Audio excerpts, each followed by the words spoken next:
Hello, everyone. Welcome to this broadcast. I'm going to be talking about the concept of tithe. Remember, in my previous video, I promised you I was going to do an expose on tithe. So I will try my best to make this information available to you so you will be able to make informed decision tomorrow and not feel like you are under obligation to pay tithe. It is an outdated practice. So stay tuned. Don't go nowhere. Watch till the end. You are going to learn one or two. So, to begin with, I have a unique way of identifying Christians in Nigeria, the fanatical ones in particular. They believe they know about the doctrine of tithe very well. So, when you ask them, they usually provide uniform answers. They quote the book of Malachi immediately. Malachi chapter 3, verse 8 to 10. There was an accusation. It goes like this: Can a man rob God? Yet you have robbed me. And then the believers asked, How have we robbed you? And then God replied, You have robbed me in tithe and offering. Why don't you bring your offering to the storehouse of God and see if I will not open the gate of heaven to bless you, or the windows of heaven to bless you?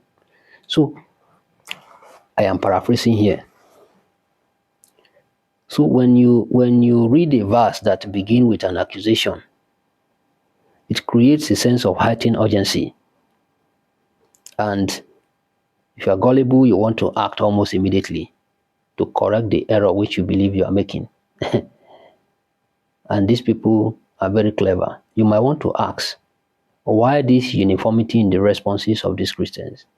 The answer is not far-fetched. The charlatans, these clergymen, some of these pastors, not all of them, they have a clever way of miseducating these people. So it becomes easier for them to exploit them. They quote Malachi for them. And then there is another verse again in the book of Matthew 23, Matthew chapter 23, verse 23. That was the one that Pastor Enoch Adeboye, the general overseer of the Redeemed Christian Church of God, used to justify his decision when he told members of his church that if they don't pay tithe, they will not go to heaven. Matthew chapter 23, verse 23. There it was stated that Jesus Christ said to the believers, instead of focusing on the important aspect of the gospel, the spiritual aspect of the gospel, the ethical principle, you believers, you made tithe your priority. That verse wasn't an encouragement to pay tithe. It was a rebuke. But somehow Adeboye justified his decision, using that verse. But I'm happy he had the humility to come out and then withdraw his comment. So those are the verses that are very popular in Nigeria among the Christians when you talk about tithe. But you'll be surprised to know that both have nothing to do in particular with the concept of tithe and the law governing it. The law of tithe and how it should be paid, you see it in the book of Numbers and Leviticus. But I'm going to be focusing on the book of Numbers, chapter 18, verse 21 to 32. There, Moses told the Israelite that the Levite who are serving at the tabernacle or the place for meeting, they have no land or property of their own. So, you Israelites should be paying tithe to them. But when Moses gave that order that the Levite should be receiving the tithe, he gave a condition attached. He attached the condition. He told them that if you receive this tithe from the Israelite, you have to give a tenth of that tithe as a special offering to God through his priest Aaron. So the law of tithe, as it was given in the book of Numbers by Moses, established the Levitical priesthood.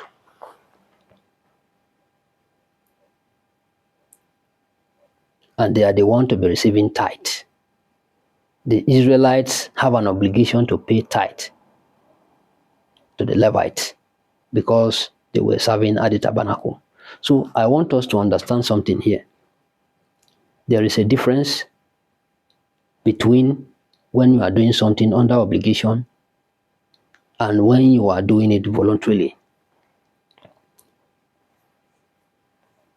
We must learn to separate voluntary tithe from obligatory tithe, because the Hebrew etymology of the word tithe, it means tenth of something. If you give a tenth of your clothing to somebody, if you give a tenth of your farm produce to somebody, it is considered tithe. But we have to understand obligatory tithe, which was established by law, and the difference between when someone is giving a tenth of something voluntarily. We must establish the difference between the two.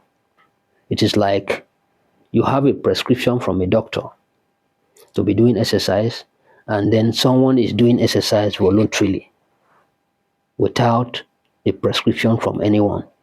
So we must understand this too, because as we move forward in this presentation, you are going to come across something that look like a controversy, because the charlatans who use this doctrine and who are still receiving tithe up to today, they still use what is written in the book of Hebrew, chapter 7, verse 1, to push this idea of Christians paying tithe, which is erroneous. The tithe that Moses asked the Israelites to pay in the book of Numbers is an obligatory tithe. The one that Abraham gave to Melchizedek in Hebrew 7, verse 1, is not obligatory. So I'm going to be explaining all these things as I move forward in this presentation. So don't forget, I told you that when Moses told the Israelites to pay tithe to the Levite, he established the Levitical priesthood. But he gave a condition to the Levite to be remitting 10%, a tenth of the tithe that they receive from the Israelite. The question you might want to ask is, were the Levite actually remitting that tenth of that which they received from the Israelite as an offering to God through his priest Aaron?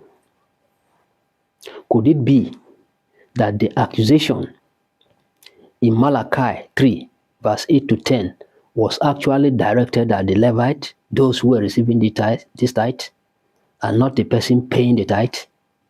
Because in today's society, the person paying the tithe represents Israelites, and the recipient of this tithe are the Levite.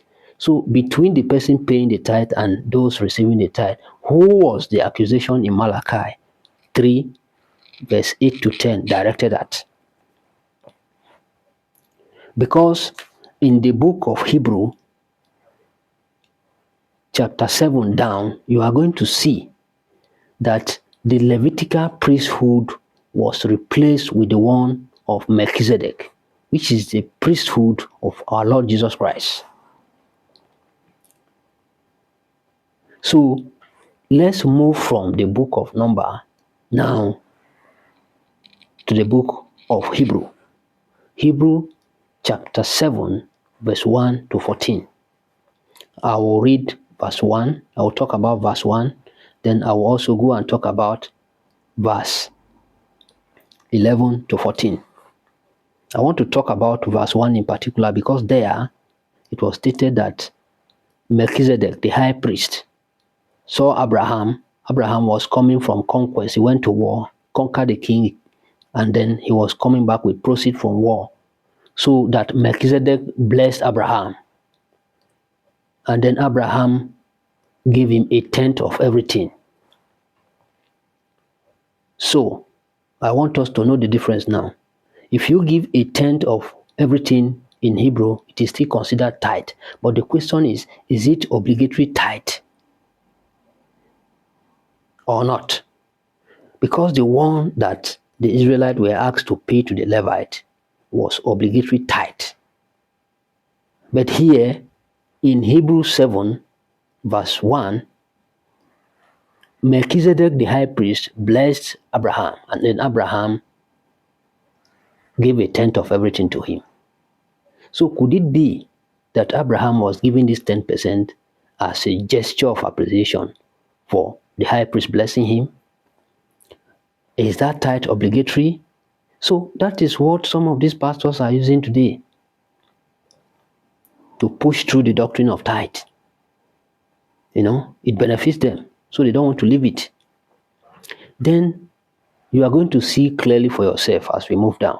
So let's go from Hebrews 7, verse 1 to Hebrews 7, verse 14, verse 11 to 14, I mean to say. So now, in Hebrews 7, verse 11 to 14, the Bible was very clear that if the Levitical priesthood, if perfection would have been attained through the Levitical priesthood, is there still any need for the priesthood of Melchizedek to come?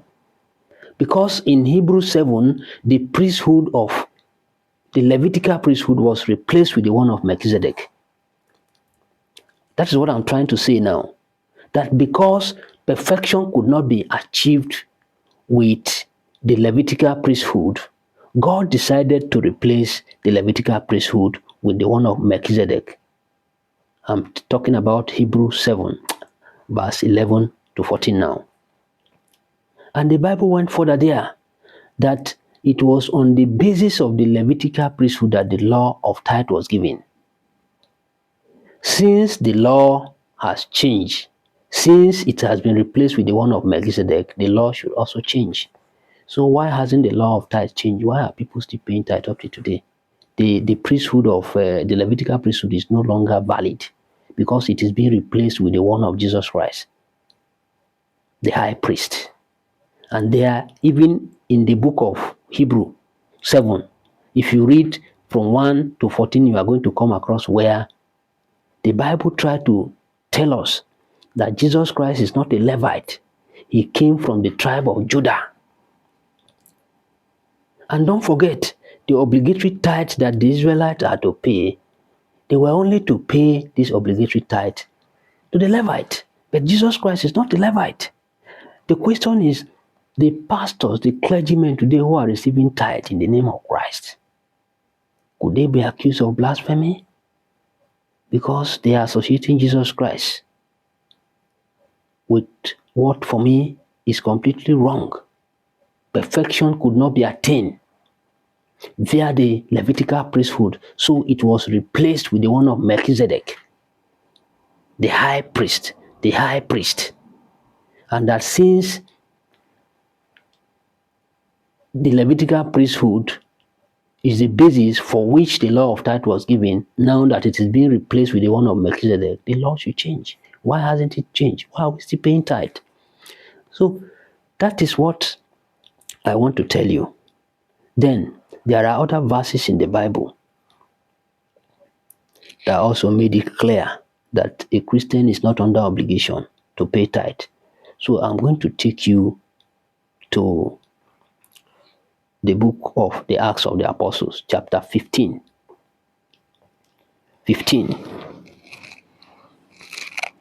verses 1 to 16. But before I do that, I want to tell you that the accusation in Malachi 3, verses 8 to 10 was actually directed at the Levite, the people receiving the tithe, not even the person paying the tithe. Because of their corruption, because of the corruption of the Levitical priesthood, perfection could not be attained. So God had to change, had to replace the Levitical priesthood with the one of Melchizedek. You know, I was telling you to ask a lot of critical questions. Then you arrive at the answer subsequently. So if perfection was attained via the Levitical priesthood, God wouldn't have changed it, wouldn't have replaced with the one of Melchizedek. So the order of Melchizedek came to replace the order of the Levite. So any pastor today who is preaching in the name of Jesus Christ is operating on the basis of the priesthood of Melchizedek, which is not known for collecting tithe. That is what I want to tell you. Then there are other verses, like I said. If you go to the book of the Acts of the Apostles, chapter 15, verse 1 to 16, here is going to become very clear to you that you are not under obligation to even pay tithe or anything, to obey the law of Moses, because the law of tithe is one of the laws of Moses. You are going to see now.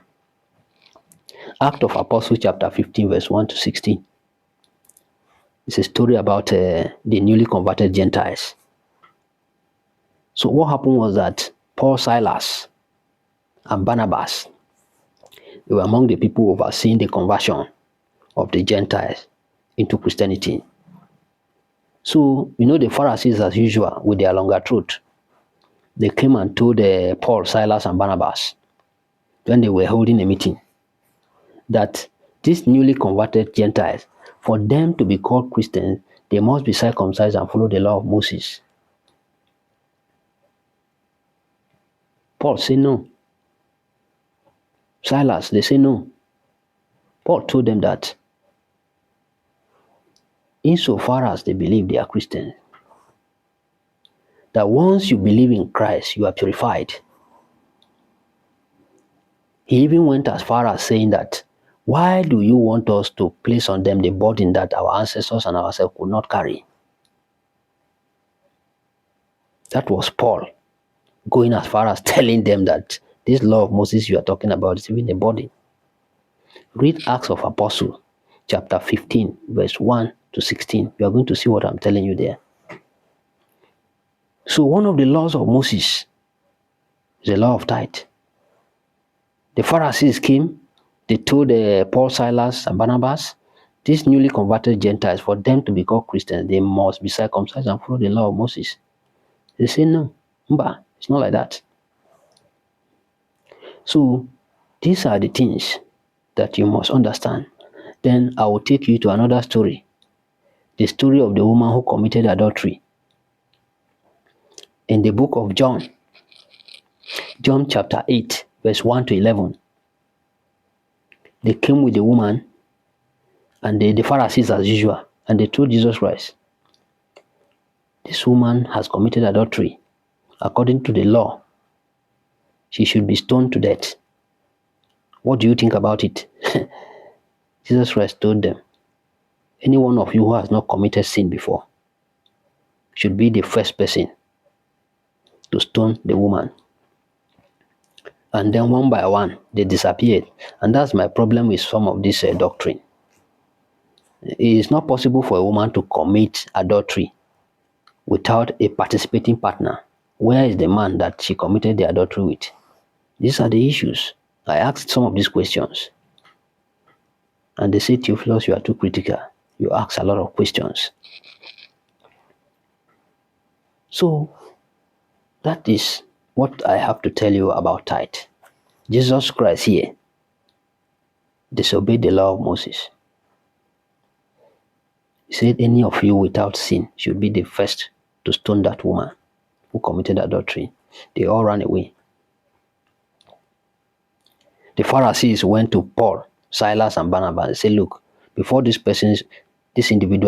Gentiles could be called Christians, they must be circumcised and follow the law of Moses. Paul said no. The apostles, they say no. So you can see for yourself, the idea of people weaponizing the Bible against you is not good. It's not good at all. And tithe is not even money. Tithe is not money. If you read the book of Deuteronomy, chapter 14, verse 24 to 26, you will realize that tithe is not even money. Deuteronomy 14, 24 to 26. The story there is about a particular Christian, a believer. There was an instruction that if you're a Christian and God blessed you, let's say you harvest your farm produce, and there is no church, because church today represents the modern day place of worship. There is no church close by. You have to go to the market, convert your farm produce into money. Take that money with you to that town where that church is. Go to the market there, convert the money into farm produce again, and then take the farm produce. If it is yam, if it is goat, if it is banana, take it to where your brothers and sisters are, and then go and enjoy with them. The instruction did not say carry that money and take it to the church. So this begs the question: if you go to church today and they give you envelope, the question is, do you put yam in envelope? Do you put goat in envelope? What is that clergyman telling you when he gives you envelope for tithe? He's telling you to put money in it. But tithe is not money. Tithe is first harvest, farm produce. So I'm just giving you the example here in Deuteronomy 14, verse 24 to 26. Go and read that instruction there. So tithe is not money. And there is another misconception again, which these charlatans are even taking advantage of. They try to make it compulsory that to pay tithe, you must come to the church. It's only the church that you can pay tithe. But in Deuteronomy 26, verse 12, it is stated there that tithe is for the Levite. It is also for the widows. It is also for the strangers and the orphans. So you come to realize that the concept of tithe then was actually a social arrangement for less privileged people. In today's Nigeria, pastors have private jet. They have private universities. They have properties all over the world. So why are they still receiving tithe? Even if we agree that people should be paying tithe.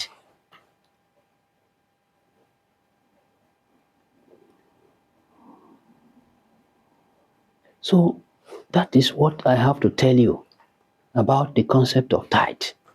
It is an outdated practice, and I'm very happy that after Adeboye pondered over what he told his people, he came back and withdrew the comment and apologized. I appreciate him for that. Not a lot of people could do such a thing. So I appreciate his bravery.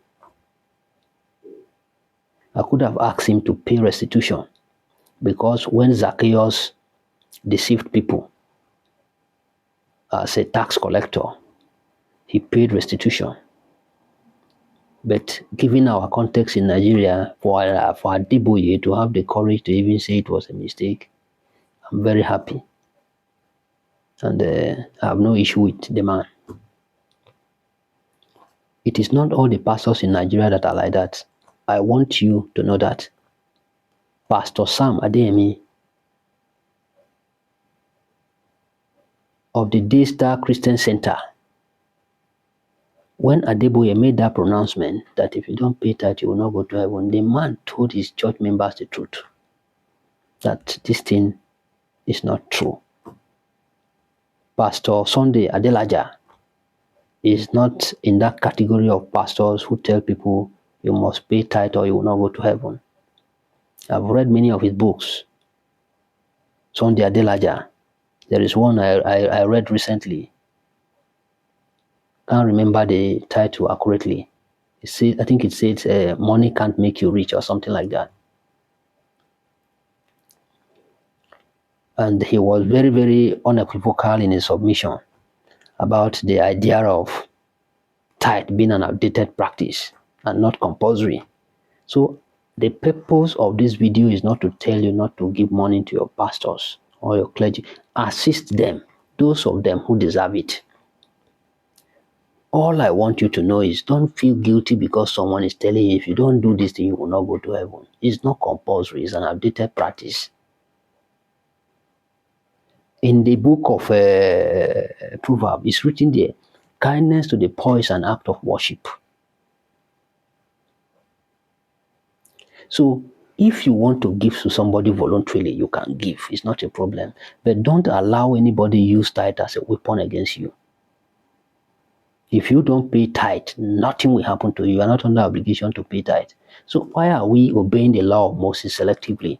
So my problem with these people, both Christianity and Islam, is that they cherry pick selective reading of the Bible just to deceive people and then achieve their intended objective. I'm not a fan of that. So the purpose of this video is not to tell you to avoid paying tithe. Give to them if you want to, but don't allow anybody to make it look as if you don't pay, you have a problem with God, you will not go to heaven. No. Paul told the Pharisees, these people are not under obligation to obey the law of Moses. The accusation in Malachi 3, verse 8 to 10 was not even directed at you if you read critically. It's the Levite who were receiving that tithe and not remitting the tenth of the tithe they were supposed to receive as a special offering to God through his priest Aaron. That was why the Levitical priesthood was replaced with the one of Melchizedek. You have to be smart so that you don't fall prey to people who are just out to deceive you. In the Bible, Jesus Christ even warned you to be careful. There are individuals who could use the name of God to deceive you. A lot of false prophets. You must understand this.